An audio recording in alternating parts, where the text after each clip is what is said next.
गांव के किनारे एक छोटा सा जंगल था और उस जंगल में रहता था एक नटखट शेर जिसका नाम था पिकू। पिकू जंगल का राजा था, पर उसे ज्यादा शिकार या लड़ाई झगड़े में दिलचस्पी नहीं थी।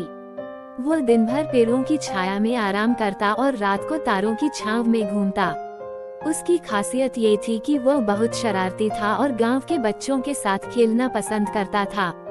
लेकिन एक चीज से वह बहुत डरता था, जंगल में रहने वाले भूत से। गांव के बूढ़े लोग अक्सर बताते थे कि उस जंगल के सबसे घने हिस्से में एक भूत रहता है जो रात को निकलता है। जो भी उसके पास जाता है वह उसे गायब कर देता है।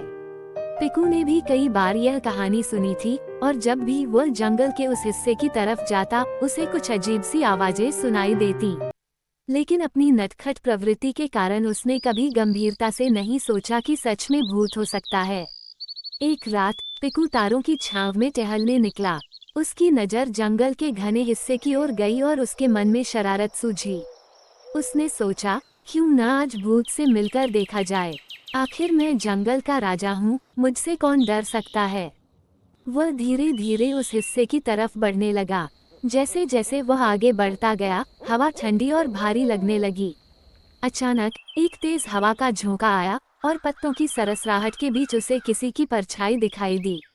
पिकू का दिल धक धक करने लगा, पर उसने खुद को बहादुर दिखाने की कोशिश की। कौन है वहाँ? पिकू ने जोर से पूछा, लेकिन कोई जवाब नहीं आया। अचानक एक बड़ी छाया पेड़ों के बीच से निकली और पिकू के सामने आ खड़ी हुई। उसके लंबे लंबे बाल, जलती हुई आंखें और डरावनी हंसी सुनाई दी। पिकू का दिल जोर से धड़कने लगा और उसे समझ नहीं आया कि क्या करे। पर फिर पिकू को अपनी नटखट प्रवृत्ति याद आई। उसने सोचा, अगर यह भूत सचमुच है तो इसे डराकर भगाना चाहिए। पिकू ने अपनी पूरी ताकत से दहाड़ मारी, लेकिन भूत की हंसी और तेज हो गई। फिर भूत ने कहा, तुम मुझे नहीं डरा सकते पिकू, मैं तो तुम्हारे खेलों का पुराना साथी हूँ। पिकू को ये सुनकर झटका लगा।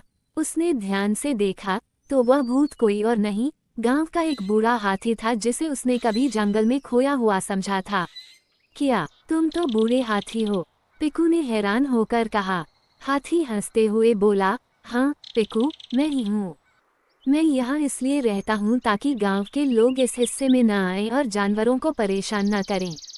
और तुम्हें डराने में मुझे बड़ा मजा आता है।